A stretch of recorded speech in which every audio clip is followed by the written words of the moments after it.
Welcome to DEF CON. I'm Russ. I am Chief of Operations this year. Hi, Russ. Thank you. We have Lost Boy. We have our wonderful speaker goons that have kept you entertained all morning and threatened to throw you down the stairs. Is Jeff Moss in any of these seats? Okay. All right. So, it's been a long time to get to 22. We'll let some other people talk about the theme and how we got to this, and you can read about it in the program as well. Does everybody have the red glasses this year? I hear a lot of no's and a lot of yeses. If you don't have them, go by Reg, and maybe later today or tomorrow we'll put some at the info booth. You're going to want those. All the signs, all the programs and everything, you'll find some interesting stuff. So the kind of theme this year is disobey, and that's what we're all doing. All right. Welcome to the conference. How many of you are new? Who's not been here before? Holy crap. How did you make it 22 years and not realize this was here? I was drunk. I'm going to interrupt Russ real quick. So the badge challenge is going live. Damn it, I missed it. I'll tell you about it in a minute. I was trying to answer a call that's part of people working on the badge challenge right now. So go ahead. Yeah, so there's an active badge contest every year, and there's one going right now. And he's got a super secret phone number, and he's gotten 30 calls. In the last 5 minutes. Yeah. And so we're going to answer one if they call while we're on stage, and you guys can taunt them appropriately. So yeah, I figured out when we ran out of badges that we had a lot more people than we expected. And so, surprise, we can't tell you how many badges we had. It was more than 100. Obviously. Hey, is there an echo up there on the top? I've always wondered. Yeah. Did you see the delay? It took a second for the sound to get up there.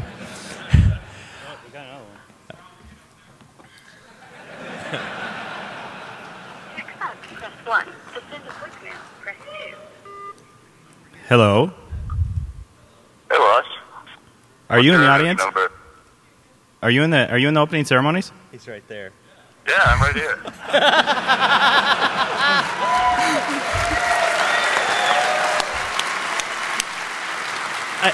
The lights are killing me. I can't see who it is. Yeah. So, a quick question for you. When did you find the number? Last night. Last night? So you were one of the hundreds of calls I got at about 3 o'clock this morning? I think we were closer to 11 and maybe midnight. Oh, it was earlier? So these calls happened all night long last night. Anyway, we'll talk. It was a good idea. We'll talk more about it when I get into the thing. I'll let Russ go back. Anyway, give the guy a hand. Yeah.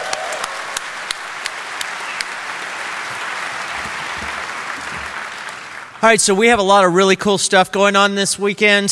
I hope you guys will stay involved. Remember, this con is what you make of it. If you sit on your butt and you don't do anything, you're going to get a fat butt. If you get up and move around, talk to people, meet people, go to talks, interact with contests, the organizers, that kind of stuff, you'll learn a lot, you'll leave here happy, and the world will be peaceful and gummy bears from here on out. I love you too. So I'm going to let this go. Look for some surprises. Is it today? Later tomorrow? We've got some stuff coming that's not in the program and was unannounced and has caused our security goons no end of headaches. But look for some cool stuff. Make sure you move around. Get to the contest area. This is Lost Boy. He made your badges. He loves you. Good night.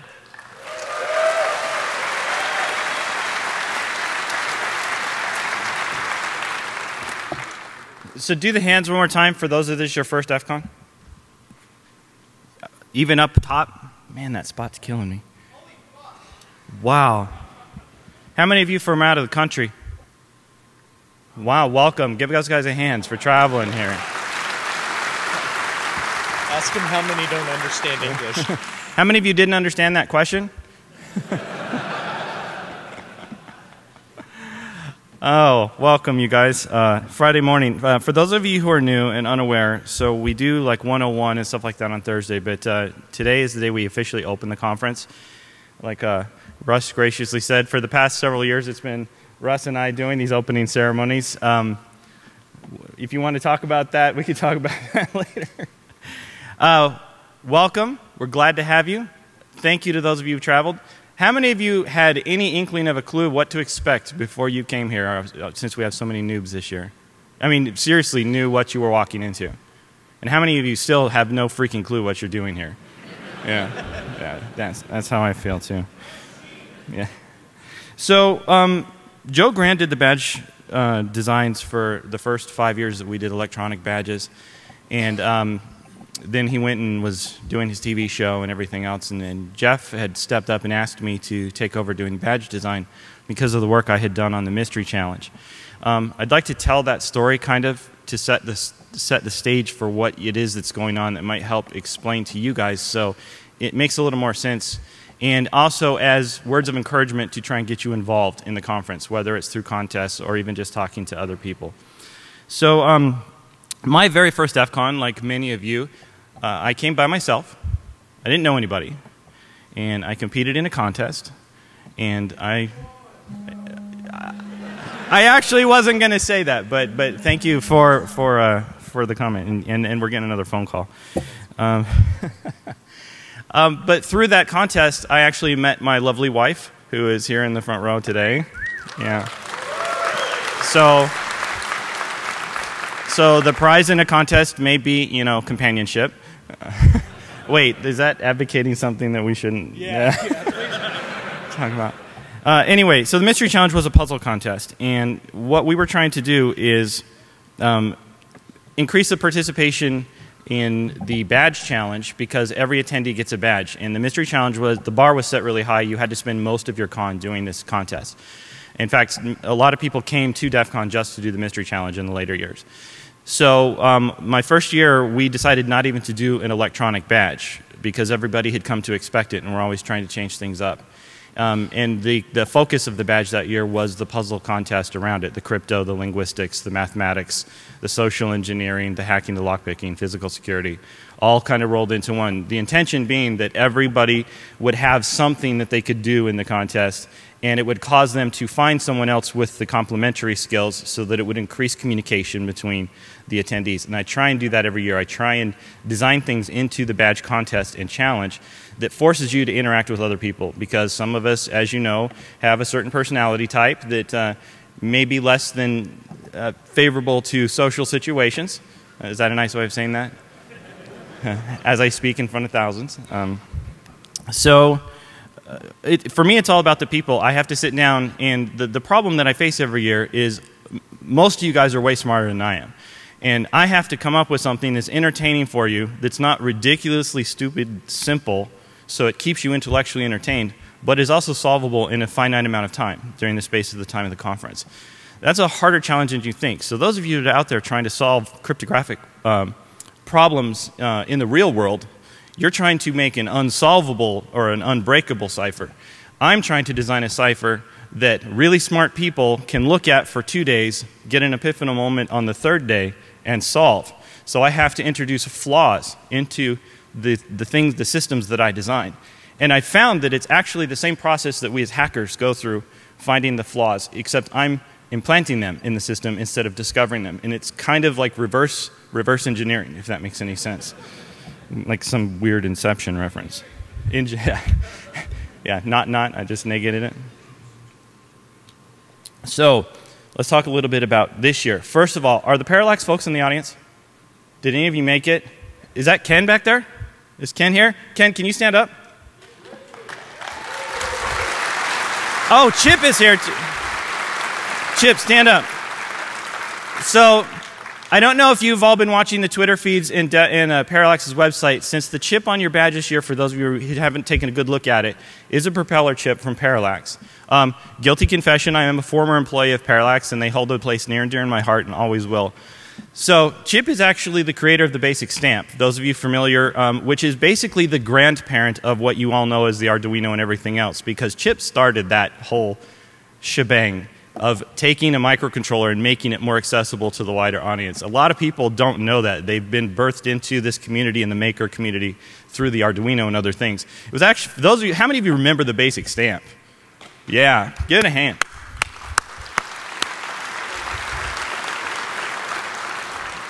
So there were some instances, and I'll let you guys sit in a minute, I swear. There were some instances that that happened. There was a badge design done prior to the one that you have, and it used a different architecture. And some things happened, and I had to move to a different architecture with an incredibly insane time scale. For those of you who've done any type of production, electronics design, anything like that, you understand how insane it is. So I called up Ken and said, Ken, can we make this happen? And we turned this around in an insane time scale for production. And to make the real punch at the end, we have talked to Chip, and Parallax has announced they've actually open sourced the chip.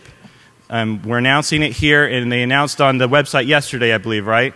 So they have open sourced the propeller chip that's on your badge, and Chip is actually releasing Verilog code that you can all go download, so now you can emulate your badge in different FPGAs and things like that.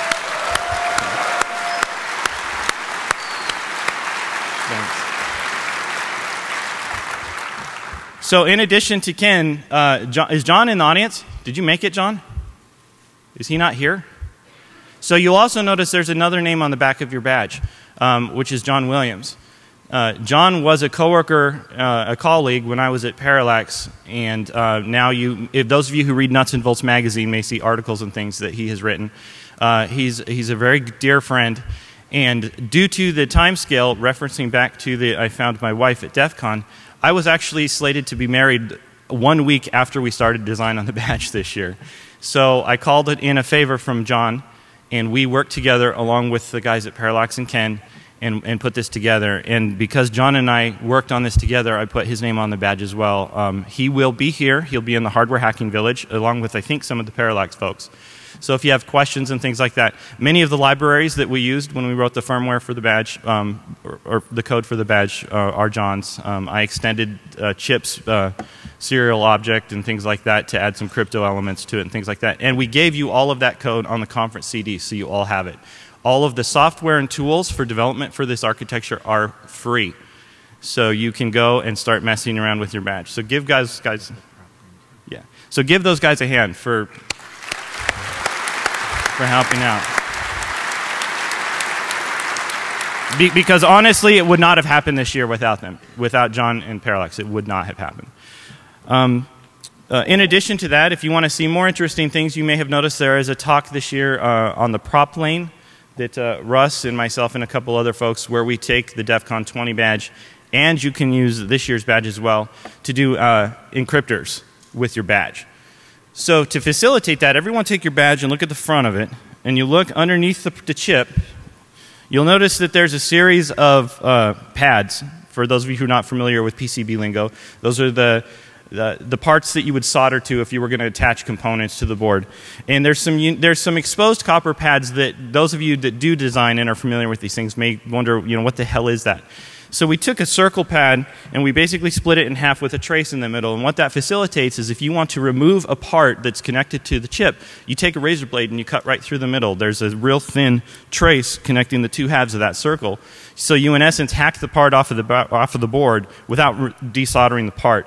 Now, if you want that part back, you just put a solder blob across those two halves of that pad and you bring it back again. What that gives you the ability to do is after the conference, you can remove components from the board electrically, and you have breakouts of all of the IOs on the sides, so you can use it as a development platform or as something to mess around with outside of it. So we tried to facilitate giving you something at the conference that after you go home is still in a usable form, and for those of you who have never programmed on a microcontroller before, it gives you a platform to start messing around with right away. You get free software. It's a standard micro USB connector.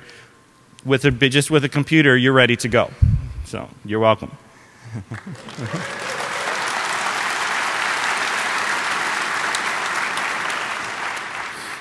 Those of you that are new, there are elements of cryptography and linguistics and other things embedded throughout the conference. You may have noticed some strange symbols and markings on your lanyards. You may have noticed things on the floors, specifically the floor circles that we have out in the conference space, the signs, the program itself, other places that I won't mention. We really try and involve all aspects of the conference in the Badge Challenge. I'm really trying to draw more people in because we don't have epiphanal moments anymore like we used to because things like Google, because now people have instant gratification and instant solutions to problems. People aren't, you've heard me say this before, like I think magic is ruined in the world because of the internet, which is sad, and I'm trying to bring that back through the stuff that I'm doing, because a kid, if he wants to know how a magic trick is done, he just goes to Google and he looks it up, and somebody somewhere has posted something, with very few exceptions. And that kind of magic and mystery is stuff that I enjoy. That's why my first contest was called the Mystery Challenge. So we're very, very happy to have all of you here. This is DEF CON 22. We've been going for 22 years, and the only way that this conference keeps going is from people like you. We're appreciative to have those that have traveled from so far. I said this in my one-on-one talk. No one at this conference is unapproachable. If they are unapproachable, they're a dick and we don't want them here. So, yeah.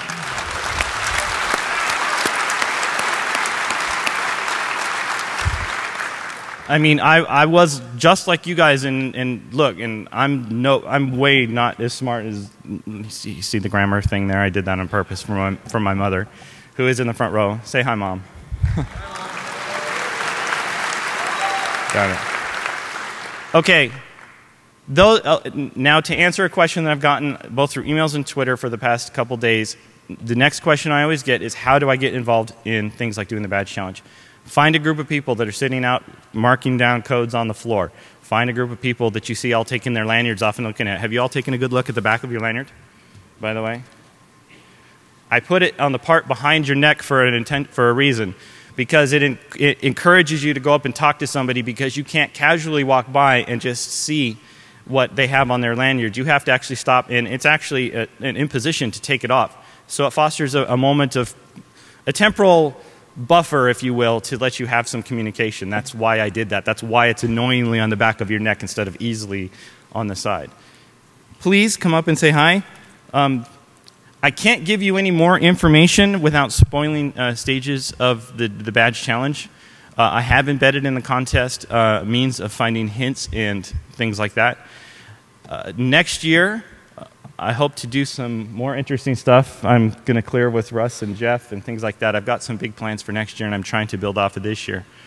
So I'm very humbled when I come to DEF CON every year, because people compliment me and say, we love the stuff that you're doing, and it still dumbfounds me that the stupid stuff that I do is found entertaining by you guys. So thank you. Thank you for...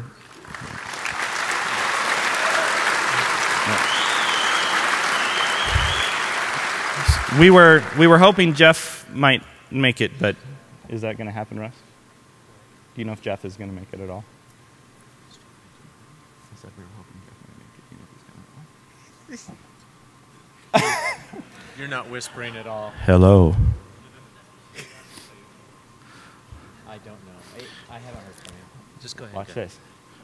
핑계 없는 무릎 없다. I want to see what they put. Hello. Oh, they skipped it. Hey, Jeff is here. He made it. Woo! Everybody, the reason we're here, Jeff Moss.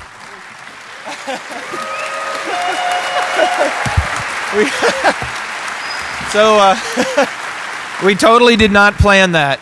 I'm walking down there and I see my name and I'm like, I better hurry the fuck up. So, hey, thanks for coming. So I don't know what they've said, so I don't want to contradict them. Go ahead. Yeah.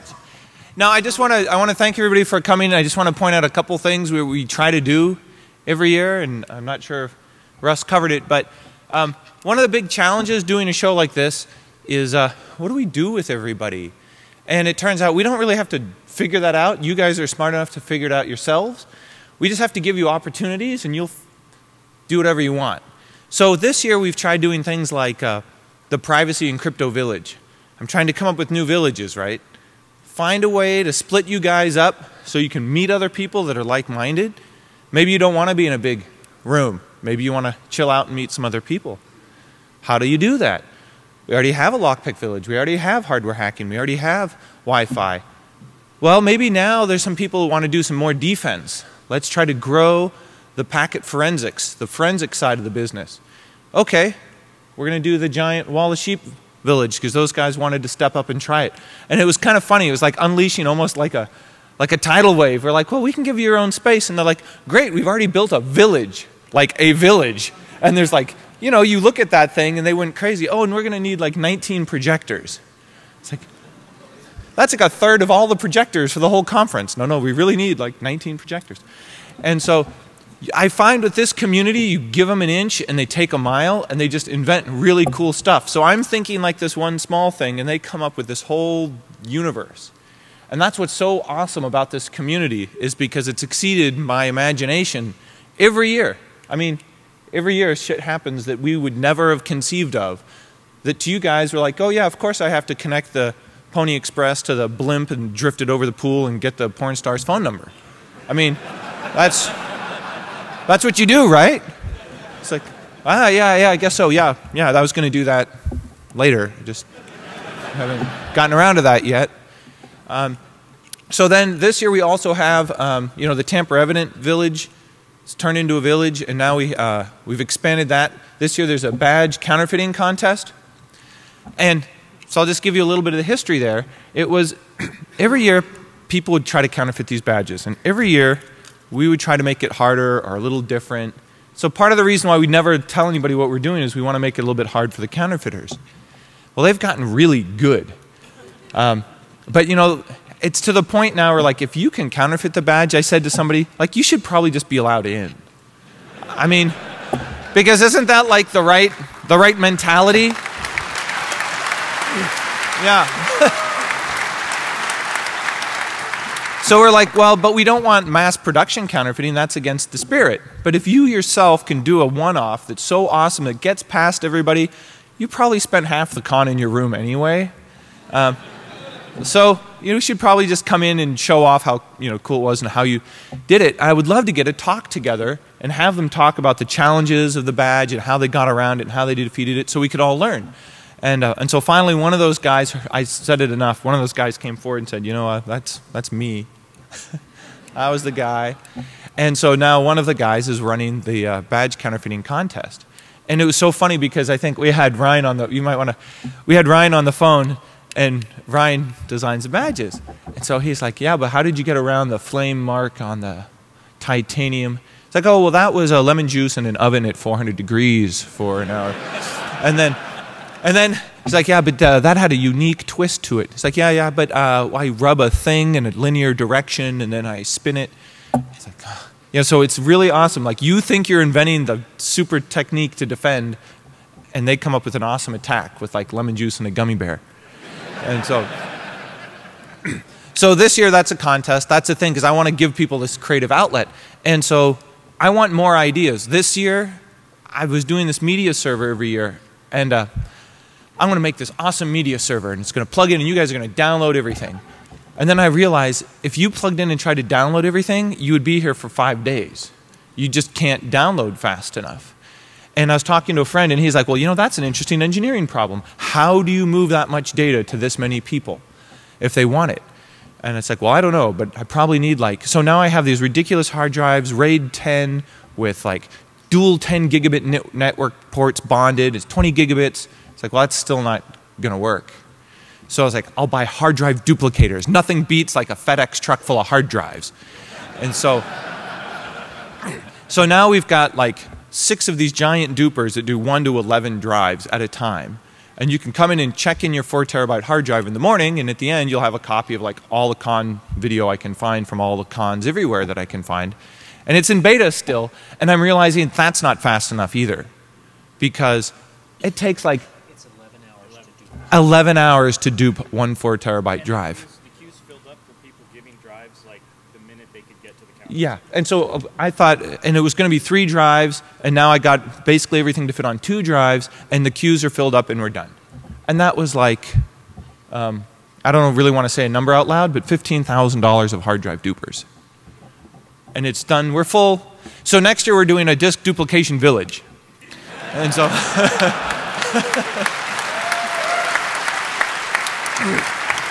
because I realize I'll go broke trying to do any one thing for everybody. We just can't afford it at what we charge. But if you guys bring all of your hard drive duping equipment, see how that works? Now I'm getting you to paint the fence for me, and then, yeah, that's really good. So this is how things happen. And so I don't want to, I don't want to redo everything they said, but this is the spirit of DEF CON, and I just want everybody to feel open and involved and take a chance and start something up. And I'm just really excited that everybody's here and sitting and paying attention to what I'm saying and actually caring. So that's really cool. And don't be intimidated by the Vader, because this is a friendly Vader. Oh. Vader, do you have anything you want to say? Yeah, so the only other thing is there's always a little controversy every year. This year you might have noticed, I think the Tor talk was pulled. And other than that, there's not too many talks that have been pulled. And I'm starting to, well, this is something I want to ask you. I'm starting to get this feeling, who here by show of hands or applause, does this feel to you like the top of the .com bubble a little bit? The energy, the opportunities, everybody's got something going on, everybody's got full employment if you want it.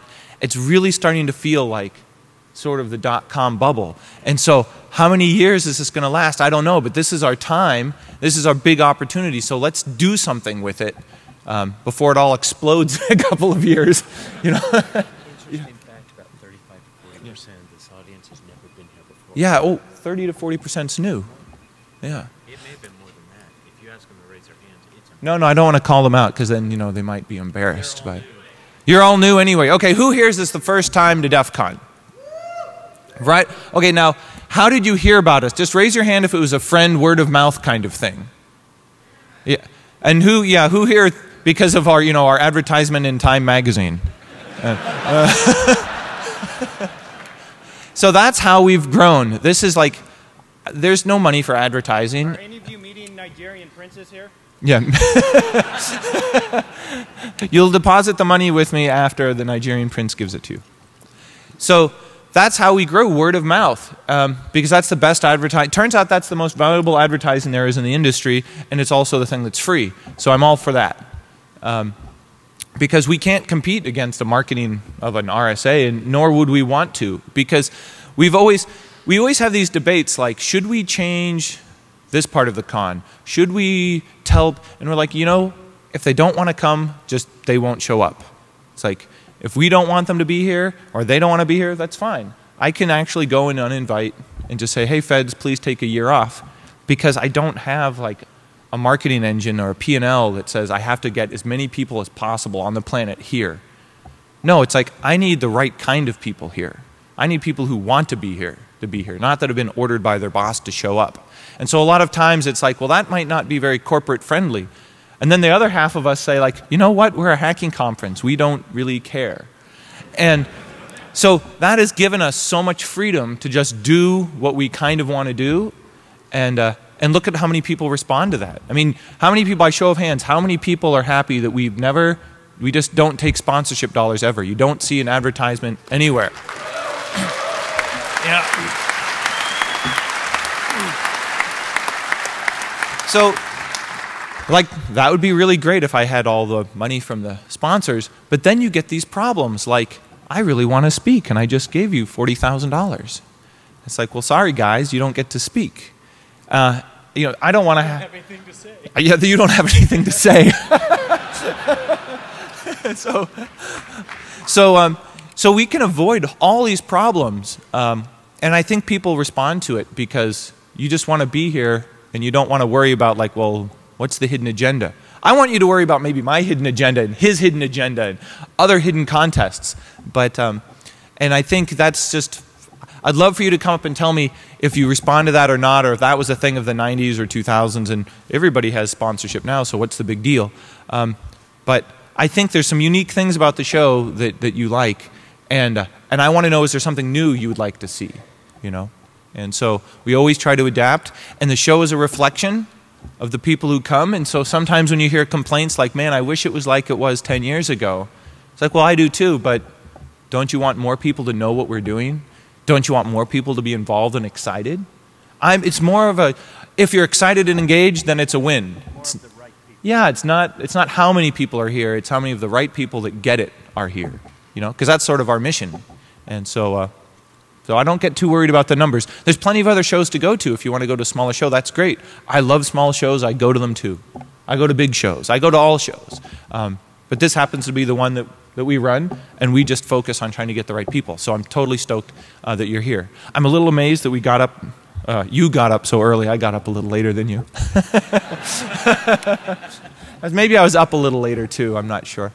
But I know there's no sleep till Brooklyn tonight. I mean, we're... Yeah, those are... By the way, yeah, please.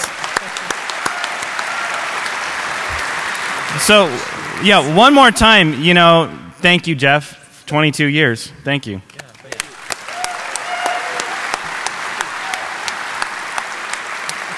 And I can tell you, in working with Jeff, he's not just blowing smoke. He really does take your feedback to heart, and he thinks about it, he mills over it, he stresses about it. So if you do have legitimate feedback, this is not one of those you're going to go to Dev Null with your emails that you send and things like that. He really does go through the comments and stuff like that. And maybe that's just me being a little pedantic, but the reason why you see all this text at the bottom of the screen is we give away all of our content for free pretty much as fast as we can do it, and sometimes it takes a while. And a professor in one of the UC California systems emailed me and he said, hey, is it okay if I use these 5 videos? I use them for teaching. It was like a lock picking, a physical one, a network one. And I said, sure, you can take it for whatever you want. The attribution, the trademark on all of our content is not for commercial use.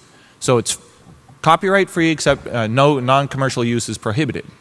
However I say that. Commercial use is prohibited, non-commercial use is okay. And he said, well, that's great, but in California next year, I can't show to my students anything without subtitles. It's the new law in California. Has to be easily accessible. It's like, oh, that sucks. All my content is no longer going to be available. And if California does it, everybody else does it, and now teachers across the country in other countries aren't going to use DEF CON talks? We have 10 minutes. Yeah, that's no fun. And so I better figure out how to get text. And then that went this huge adventure on how do we get subtitling and how do we grow from there. And so that's really time consuming and expensive, but it is so cool because now it's translated on YouTube into other languages. You know, you find people in Japan and Mexico translating it into Spanish and, you know, Portuguese. And so all of a sudden now we're reaching a global audience just because one professor said, hey, it's going to be a problem for me next year. You know, and so that's the cool. Okay, you go back on. Go back on. Yeah. Good. So, Russ, come up, bro. Come on. Yeah. So we have what, 5 or 10 minutes? Yeah. Questions or anything? Yeah, do you guys have any questions? Yeah, questions. What do you want to ask? This is the time. Do it.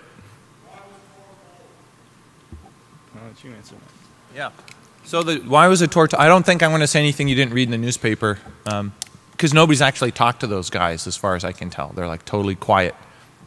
But the rumor mill, or in the intelligence community they say the rumint, is the rumint is that so there was a breakdown in communication between them and the university and the Tor people, and somehow they got ahead of themselves and didn't follow all the publication guidelines of the university, and that created drama internally. And so, no, it wasn't the NSA bringing down the hammer like it was reported in some newspaper. That was great drama headline to read, but from what I can tell, that's not what happened. It's all fiction. Yeah. Well, that's the funny thing. Half of this stuff is fiction when you read about it, you know. How many of you almost didn't come because DEF CON was canceled? Oh, yeah, I wanted to comment about that. So for those of you who are not familiar, it is a long-running tradition that DEF CON is in fact canceled. If you put on your red glasses and look at our opening welcome banner, it actually says DEF CON is canceled. As you're walking into DEF CON. So some of you may have seen a tweet that went out with a resignation letter from Jeff. Yeah. I would just like to point something out. Number one, the letter was very well written. I had a number of people come up to me and said, I'm really going to miss Jeff. All I have to say is, read the freaking domain, people. Since when has DEF CON put anything out on a .ws site? Come on. Really? But anyway, that kind of thing, we take it in stride. We encourage it. I mean, like Jeff was talking about not having sponsorship and not worrying about the numbers.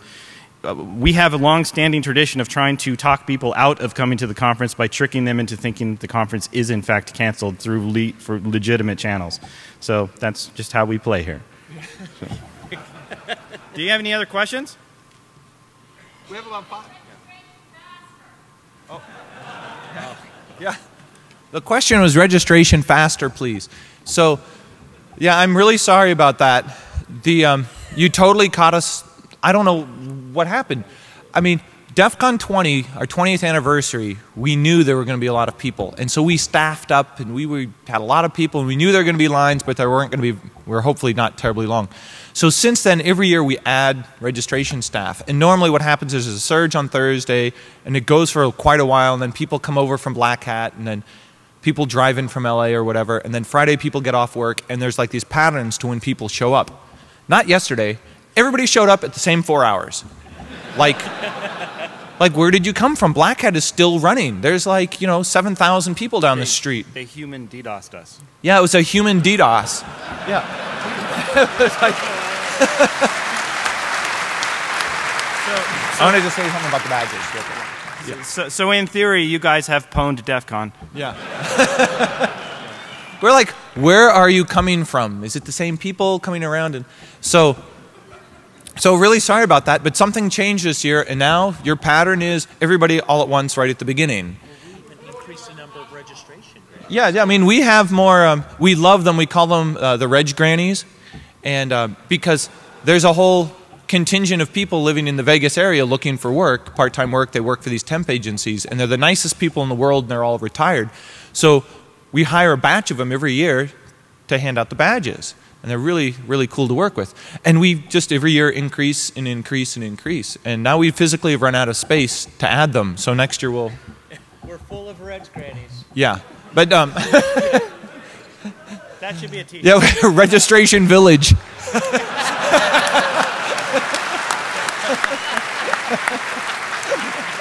Bet you have to have a badge to get in. Yeah. You have to figure that one out. Yeah, so the badge situation, for you, you don't really care because you have a badge. But for everybody who doesn't, it turns out, did you tell them about the same processor and all that stuff? So we're not making more badges just because it's a big giant pain to get, everything's done in quantity and you get lead times and everything. So we can't just do another small run of badges. If we wanted to do these again, we'd probably have to do them in the thousands. And then I overestimated. There's a reason why we have over 1,000 DEF CON 20 badges laying around, because everybody for DEF CON 20 was like, you're going to have 15,000 people. I'm going to bet you're going to have 20,000 people. And we were terrified. So we went out and bought a ton of badges. Like, at one point, I mean, I'll say the number, but I had $60,000 of badges left over. And I'm like, what am I going to do with those? Maybe I'll give them away or get universities to hack on them. And we gave some away to hacking spaces, and we did whatever we could with them. But not a bad situation this year to be able to give away badges we have laying in inventory that have the same processor that can be flashed to do the exact same thing. And that was not by design. No, that was by design. Yeah, we did. Yeah, that was,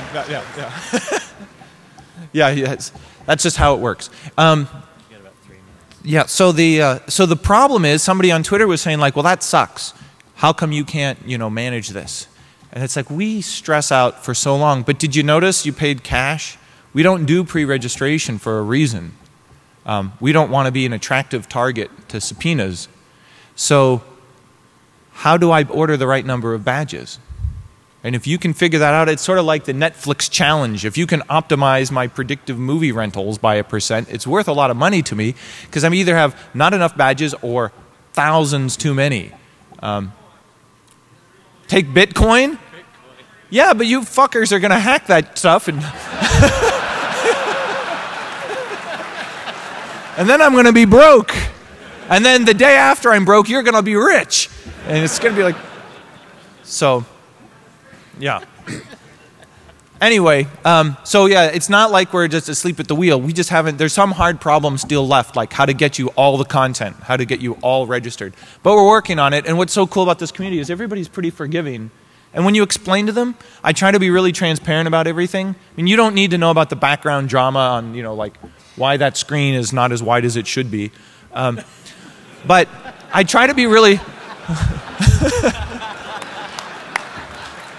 But I try to be as transparent as possible, and I think people respond to that. So that's one of the things at DEF CON. We figure you're adult enough to make your own decision, and so we're just going to tell you what it is. And if you don't come up with a different conclusion, then good for you. But so we want to close it out, get ready for the next talk and everything. But I just want to really, I'm not chitting you. I'm happy you're here, and I really want to welcome you. And just if you have any questions, just ask, because people love teaching, and that's what we're about. So, cool. Have a good time. Come to the parties tonight, and come to the movie screenings. Yep. Thanks a lot.